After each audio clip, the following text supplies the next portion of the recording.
Buenos días, un gran saludo para todos ustedes y agradecerles antes que nada su participación en este simposio. Quiero felicitar antes que nada a su conductora Yanely Méndez, querida y respetada, por esta iniciativa de reunirnos en esta sala, presentes o distantes, para conversar sobre lo que nos apasiona y lo que para muchos es nuestra razón de vida, la manera en que llevamos el pan a la mesa, sea por profesión, afición o curiosidad, como es la comunicación y muy especialmente la comunicación gastronómica.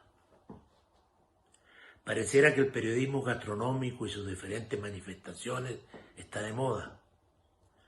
Nunca antes se había escrito y hablado tanto sobre cocina, sobre alimentación, sobre gastronomía.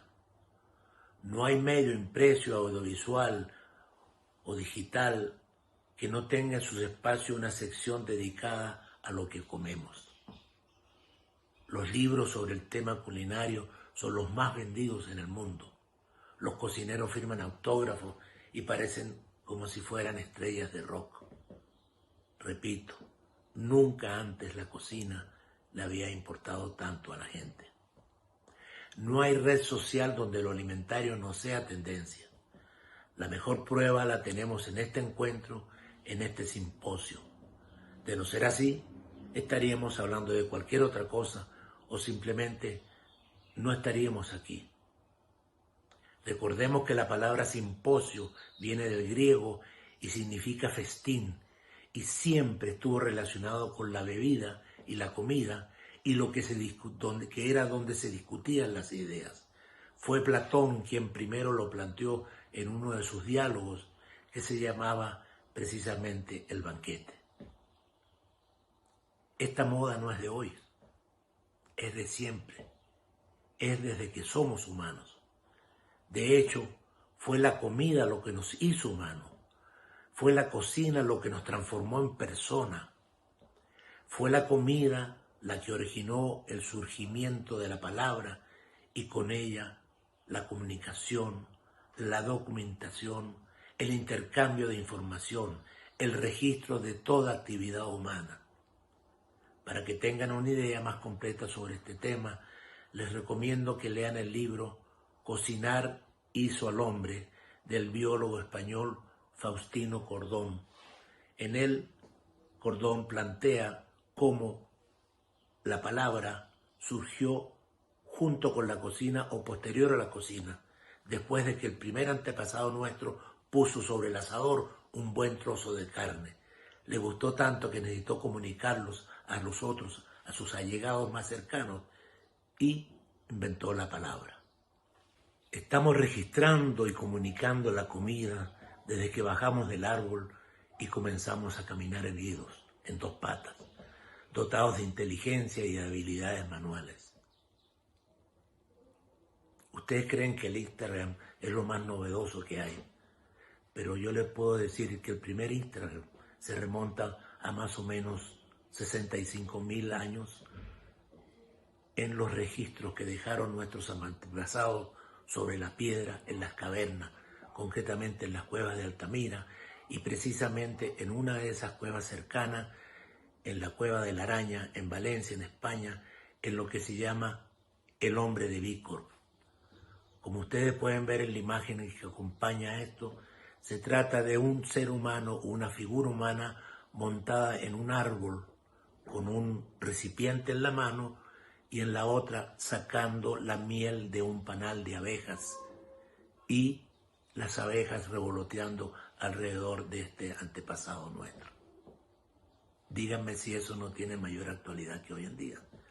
Esa imagen es una de las primeras, no sé si existirán otras, pero las que tienen que ver con la comida, la más precisa, la más directa, que se refiere a la dulzura que venía de la miel que estaba en los árboles, en los panales que guindaban de los árboles, y el hombre necesitó dejar registros para eso, y lo hizo horadando la piedra con un cincel y reproduciendo la realidad que tenía en ese momento.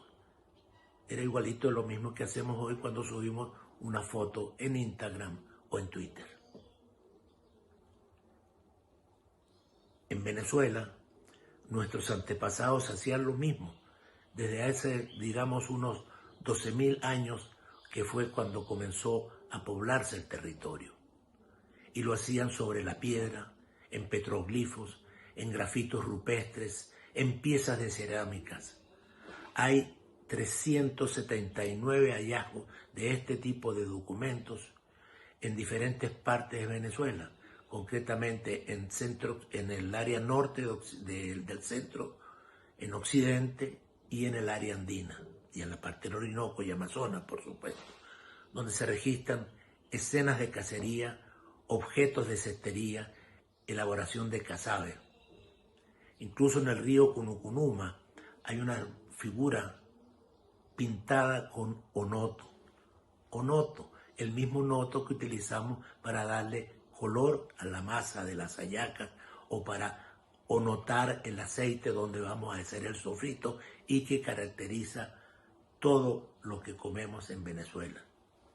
Para mayor información sobre esto, les recomiendo que consulten el primer capítulo de uno de mis libros, que es El pastel que somos, donde estudiamos la identidad y la cocina venezolana.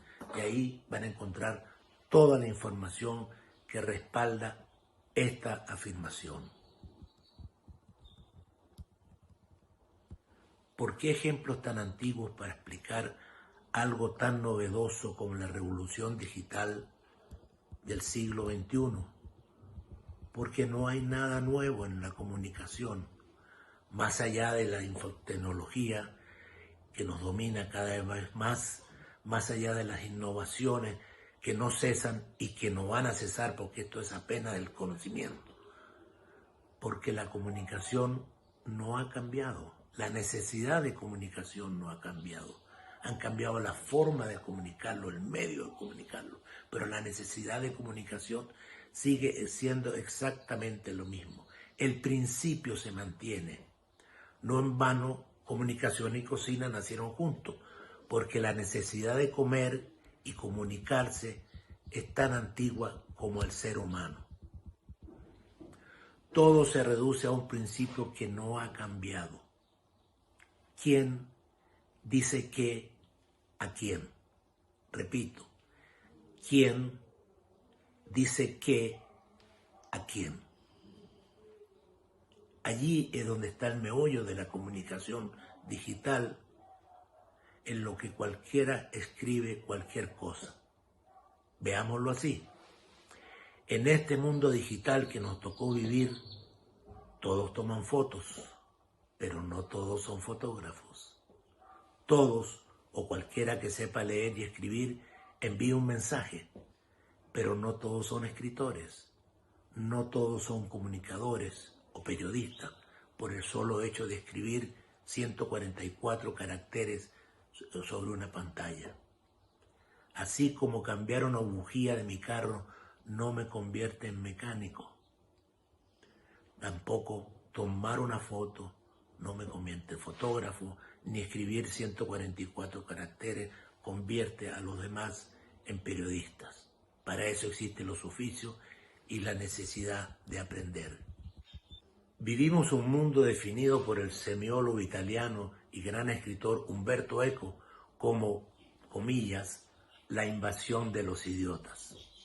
Textualmente escribió Umberto Eco, abro comillas, las redes sociales les dan derecho de hablar a legiones de idiotas que primero hablaban solo en el bar sin dañar a la comunidad. Ellos eran silenciados rápidamente y ahora tienen el mismo derecho de hablar que un premio Nobel.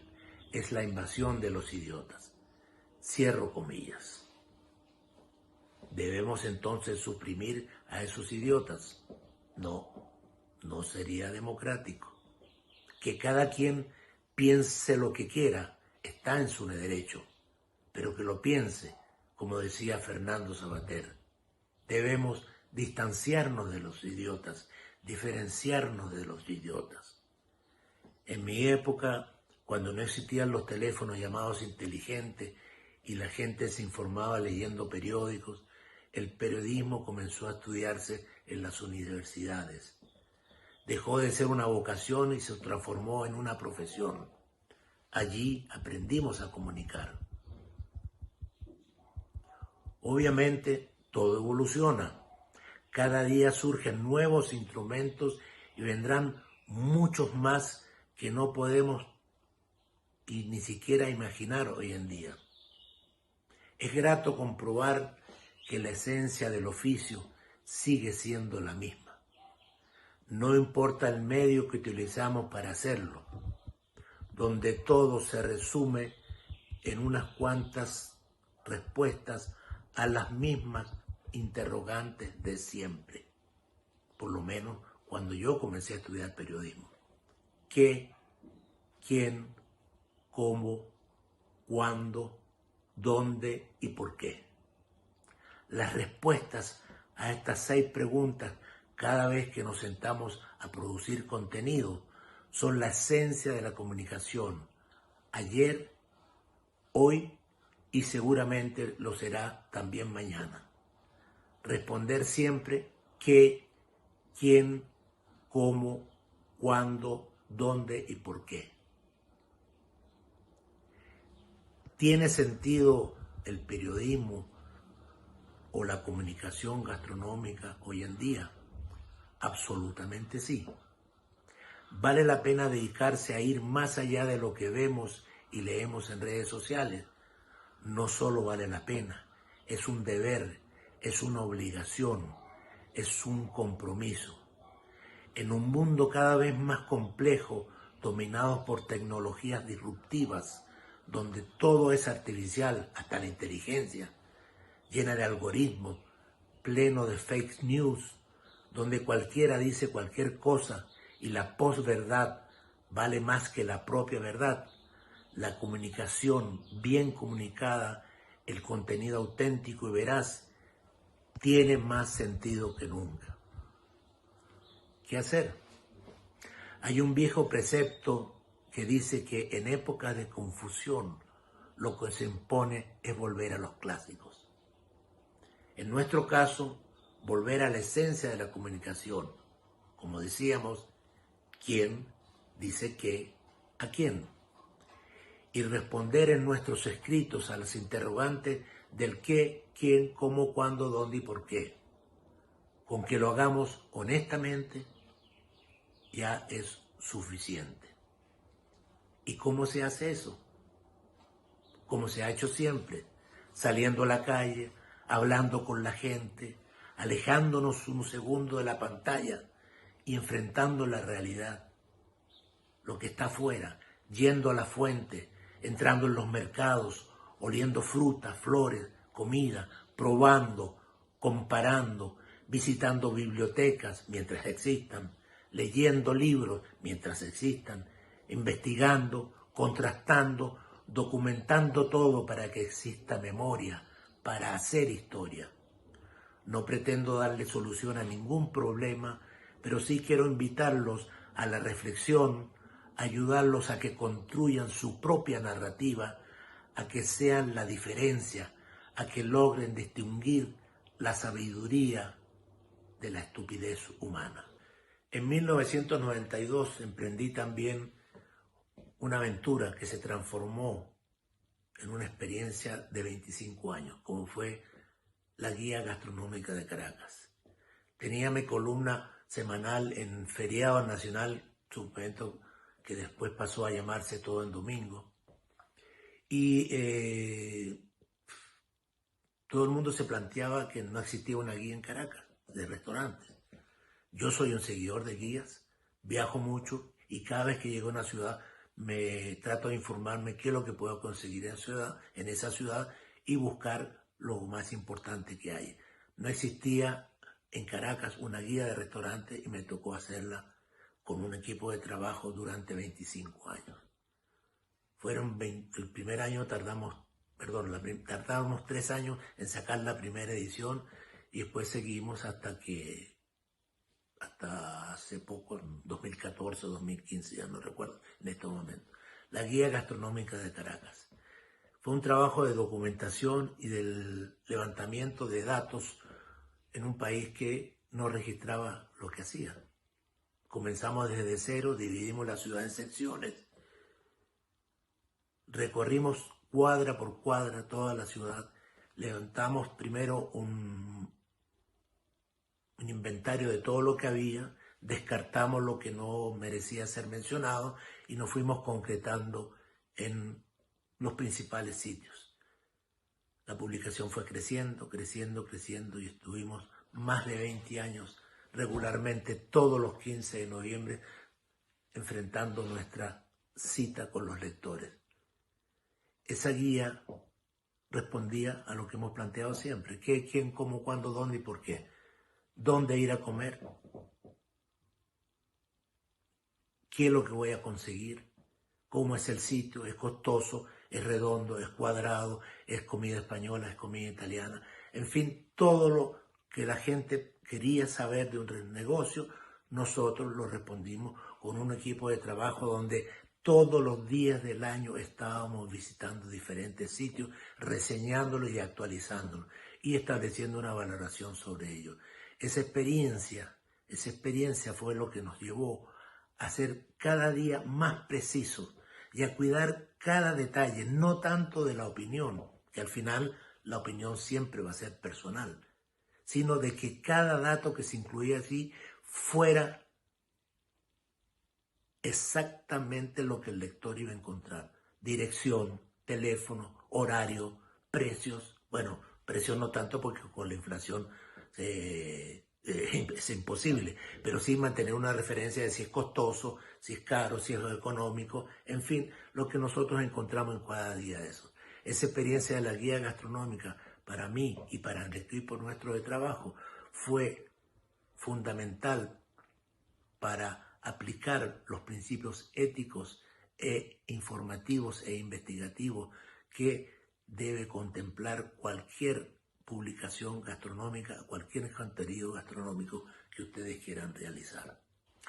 La década de los 80 fue la década en que se inicia las grandes publicaciones sobre la cocina en Venezuela, la alimentación, en las de Lovera, en la de Rafael Cartay, en el primero de mis libros, en ese momento, en 1980, porque los otros son posteriores, y en 1983, el libro de Armando Escanone, Mi Cocina, que prácticamente es la Biblia, y el libro de cocina más, o el bestseller más importante de los que se ha escrito en Venezuela, más de 350.000 ejemplares.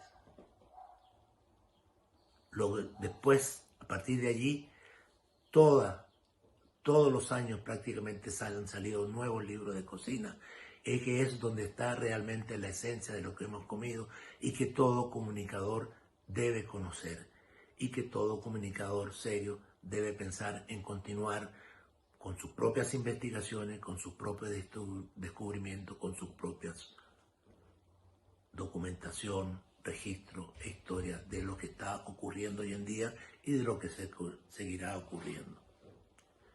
Como dice el historiador israelí Yuval Noah Harari, abro comillas, en un mundo inundado de información irrelevante, la claridad es poder.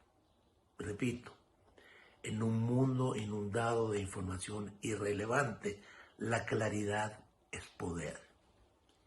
Y esa claridad se logra investigando, documentando, verificando cada hecho que comunicamos, ajustado a los principios éticos del periodismo, donde el activo más importante de un comunicador es la credibilidad, que no se compra en botica ni se alquila. Esa credibilidad se construye en el tiempo, día a día, todos los días, y que se puede perder con cualquier información equivocada o malintencionada que nosotros presentemos. La credibilidad es lo máximo que puede aspirar un comunicador social, un periodista, en cualquier sección y especialmente en la sección gastronómica, que es la que a nosotros nos interesa. Durante esta jornada vendrán otros expositores que le darán explicaciones muy específicas sobre los temas que van a tratar y que tienen que ver con el periodismo gastronómico, con la comunicación gastronómica. Yo le puedo dar algunos consejos que he aprendido en estos 40 y pico de años que llevo metido en esto y que me han permitido subsistir. Veamos. No escribas nada que no hayas visto, probado, bebido, oído o leído. O sea, no hay nada que inventar. Todo está hecho y lo que se está haciendo, lo que tenemos que hacer es registrarlo. No escribas nada que no hayas visto, que no hayas probado, que no hayas bebido, comido, oído o leído. 2. Escribe con criterio, diferenciando información de opinión. Para juzgar hay que tener criterio y ese criterio solo se forma con conocimiento. Hay que informarse, hay que probar, hay que viajar, hay que leer. Hay un dicho que dice que para escribir una página hay que leer 1000 páginas. Y esto me lleva a un tercer consejo. Come mucho y escribe poco. Hay que comer mucho, muchas veces y de todo, para tener una idea sobre lo que vas a escribir. Sustenta todo juicio que emitas y explicas por qué consideras que es así.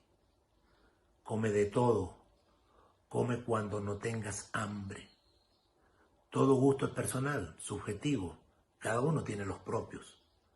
Come de todo, no solo lo que te gusta. Come cuando no tengas hambre. ¿Por qué? Porque con hambre todo nos parece bueno. Sin hambre se aprecia mejor. No olvides que comer para escribir es tu trabajo. Si no sabes, averigua con quien sepa. Y aquí recuerdo un viejo planteamiento de un profesor de periodismo como fue Sergio Antillano, papá de Pablo, quien decía que el reportero, el periodista, no tenía que saber mucho. Lo único que tenía que hacer es saber quién sabe qué e ir allá y entrevistarlo. Si no saben, averigua con quien sepa, documéntate, infórmate, consulta, duda de todo lo que escuches hasta que compruebes la veracidad de lo que te dicen.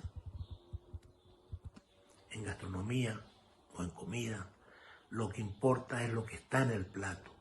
Lo más importante del juicio gastronómico es el resultado final que se expresa en el plato que tienes enfrente.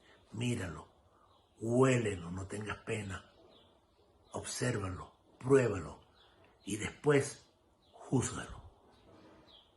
No olvides que la cocina comienza en los mercados. Aprende sobre los productos, sobre los productores, para que puedas interpretar lo que el cocinero hace o debe hacer con ellos. Solo con buenos productos se puede hacer buena cocina. Solo con buena investigación se puede hacer buen periodismo gastronómico. Aprende a cocinar. No necesariamente tienes que pretender ser chef, pero aprende los principios básicos de la cocina.